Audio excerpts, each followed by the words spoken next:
The first thing you learn, working in a massive corporate tower, is that the higher the floor, the quieter the war.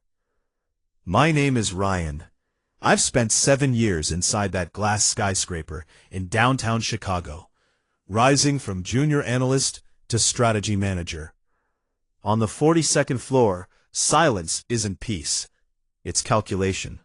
Every smile has an angle. Every handshake has a shelf life. And then there was Madison. She transferred from the New York branch in early spring. Dark hair usually tied back, sharp green eyes that missed nothing, and a calm that didn't belong to someone stepping into corporate crossfire.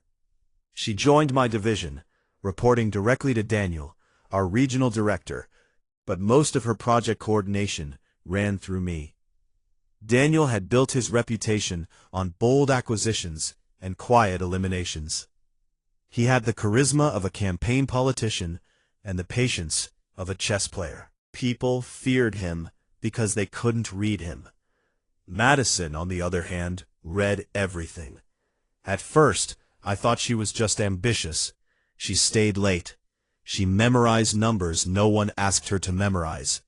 She'd ask subtle questions about internal restructuring, about executive bonuses, about which departments were under review. It felt like curiosity. It felt like drive. It also felt like we were slowly becoming something more than coworkers.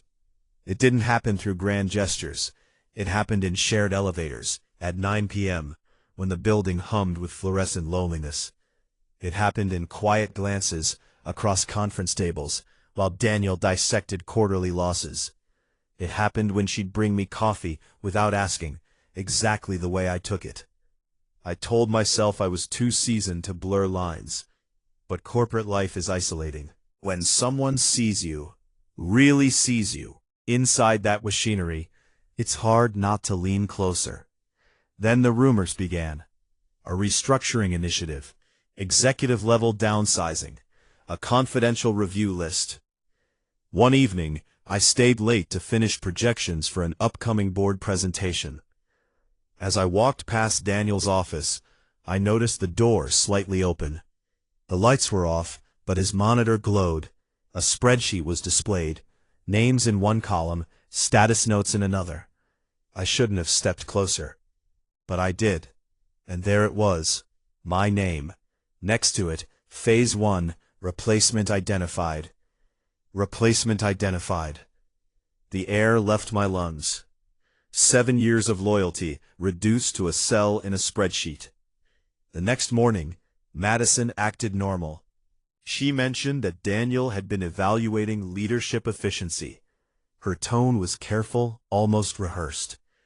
That's when a thought I didn't want crept in. What if the replacement was her? I began watching differently. I noticed how often Daniel called her into private meetings, how her access badge suddenly opened restricted executive areas, how she started presenting data directly in meetings where she used to sit quietly beside me.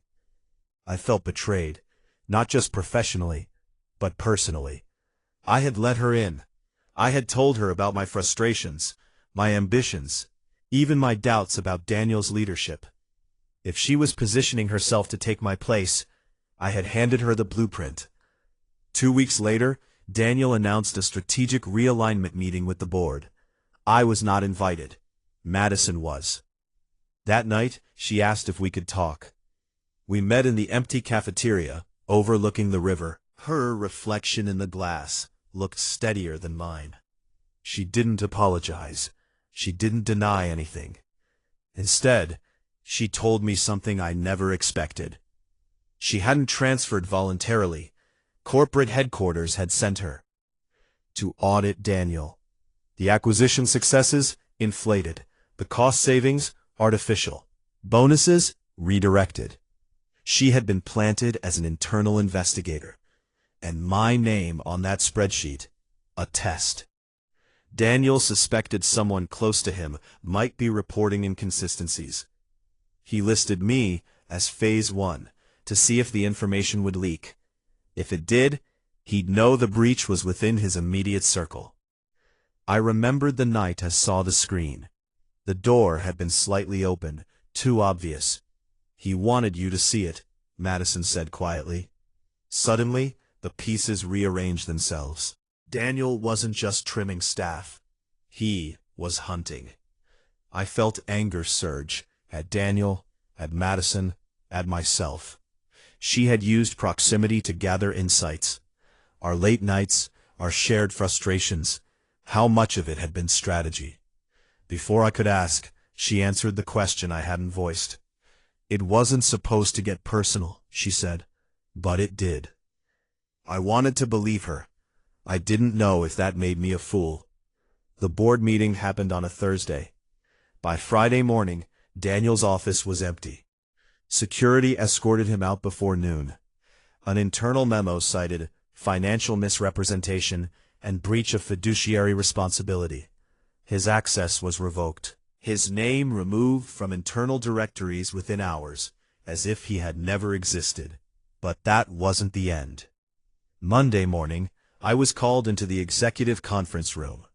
Madison sat at the table. So did two members from headquarters. They offered me Daniel's position. I stared at the skyline through the floor-to-ceiling windows. 42nd floor. Quieter war.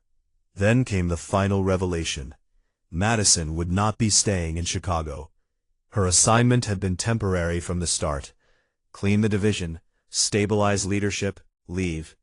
She had recommended me for the role, not because I was easy to manipulate, because in her words, I had integrity in a place that had forgotten what that meant. When I walked her to the elevator for the last time, there were no dramatic declarations. Just a look that carried everything we wouldn't say. I became regional director at 34. The office feels different from this side of the glass. Heavier, colder. I understand now how easy it is to treat people like cells in a spreadsheet. I also understand how close I came to becoming one. In the end, the biggest battles in a corporate tower aren't fought with presentations or promotions. They're fought within character. Because ambition without integrity corrodes everything it touches. And trust, once gambled for advantage, is the most expensive currency of all.